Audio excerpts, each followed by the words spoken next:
Hey guys, welcome to my June favorites, my late June favorites. I'm usually really good about getting my monthly favorites up right at the end of the month or right at the beginning of the new month, but it's summertime, so I kind of got a little lazy and I'm sorry, but they're here now, so let's go ahead and get right into them. So the first thing I want to go into this month is probably a big deal item for me. I have curly hair, wavy hair, baby curly hair, sometimes frizzy hair, and anyone who has hair like that, you have to know that a blow dryer is super important in your life if you have curly hair.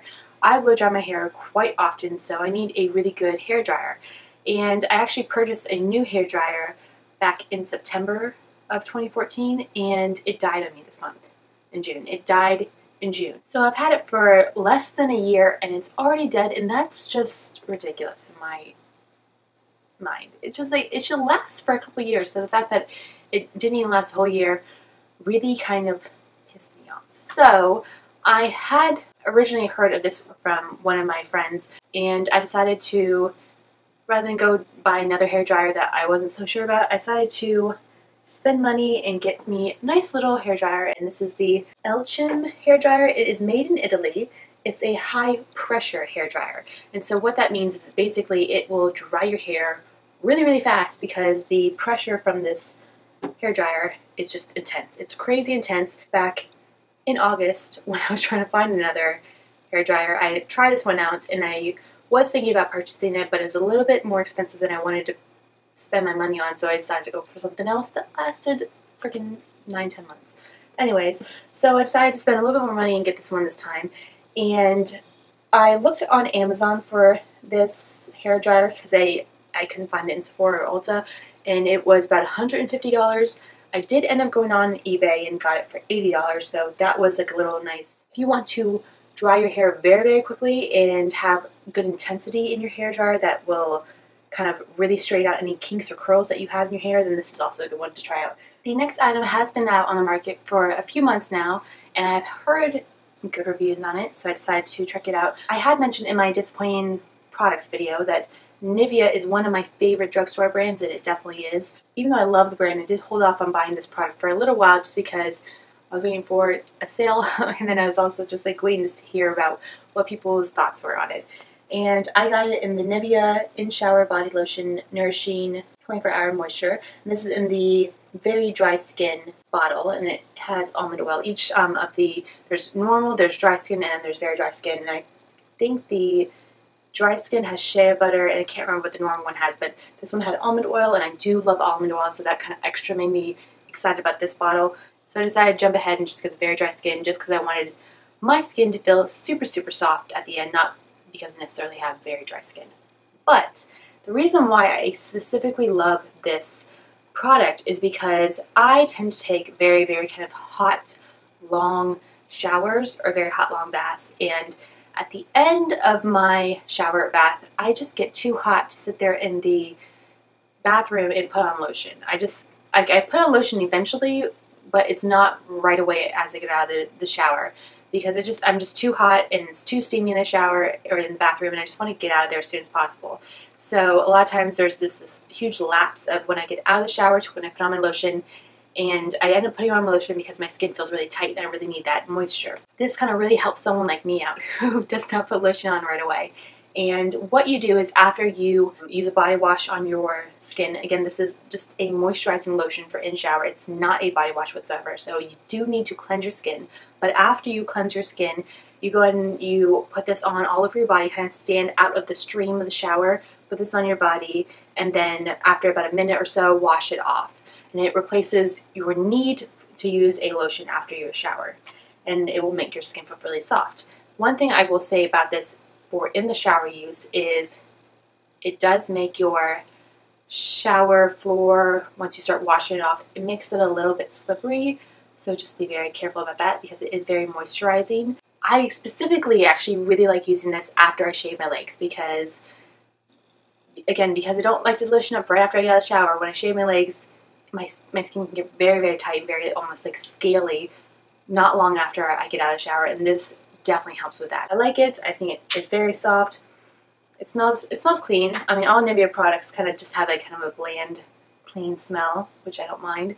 So it's not necessarily fragranced at all, but yeah, it's definitely a nice little addition to my shower. And I love me some mascaras.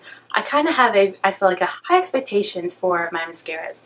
And this one has not disappointed. It is the Smashbox Full Exposure Mascara. The reason why I like this so much is, first of all, I did not think I was going to like it so much when I saw the wand. It's this big, huge, fat wand. And usually when I find that I have wands like this big, it just tends to be kind of messy and gloopy, and I don't know, just not what I really want it to be. But this has been very impressive. Actual mascara formula itself has coated my lashes very, very well whenever I sweep it onto my lashes, and it just makes my lashes feel very full. It's called Full Exposure, so that's probably why. It hasn't really curled my lashes too much, but it just makes them look fuller.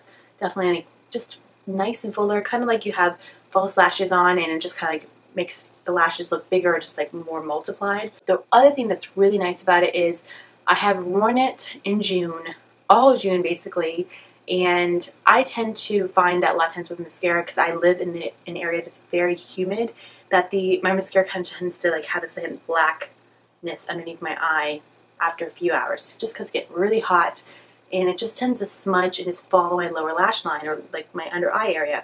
But this stays put. So once you put it on, it makes your lashes look full and beautiful, and then stays there. So I like it. I like it for that purpose because it's just really great in the summertime and it makes my lashes look good, and yeah, so I like it. This next product I have talked about for I think years now, and I've used it on so many tutorials, and I've yet to even hit pan on it, and it's not because I haven't used it a ton. It is the Balm's Mary Lou Manizer highlighter. This is the best freaking highlighter I've used. I have a ton of highlighters, so many highlighters, and I always go back to this one. It is just such a beautiful, I'm gonna give you a swatch of it just so you can see it.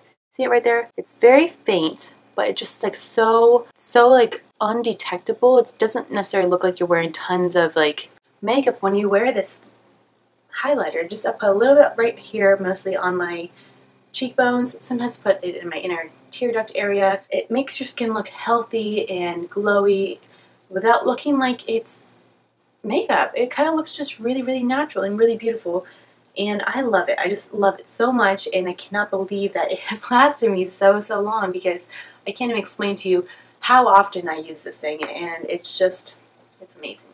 It's amazing. It's amazing. So the last item I have to share with you today, I have hit pan on, and that means I love it because I've used it so much, and it has no writing on it. And it is the Rimmel's Stay Matte Powder. This is in the color 001 Transparent. My skin throughout the whole year will change colors just because I tan more in the summertime and I stay indoors all the time in the wintertime, so I always want to get a transparent powder just because I want it to kind of take me through all the seasons. And I have it in my purse all the time, especially in this last month, because again, it does get really humid in my area, so halfway through my day I will look in the mirror and just my face will just be super shiny. And I am someone with dry skin, so I like the idea of doing this, but not necessarily like shiny, just sweatiness. And my skin looks kind of just really gross and greasy, so I use this just to kind of like set my powder or set my face again, set my makeup again, and it makes my skin look matte without looking cakey. So that is my roundup of my June favorites. Thank you guys so much for watching. I appreciate that you guys still watch this even though it's kind of late in July. So sorry about that. It's just the summertime, what can I say? But other than that, if you guys have any questions about any of the products I shared, please go ahead and put them in the comment bar below. Or if you've used any of these products and you like them or you don't like them, go ahead and share why below as well, because I kind of like to get everyone else's opinions on products that I like. So I will see you guys next time, and have a wonderful July, and yeah, bye-bye.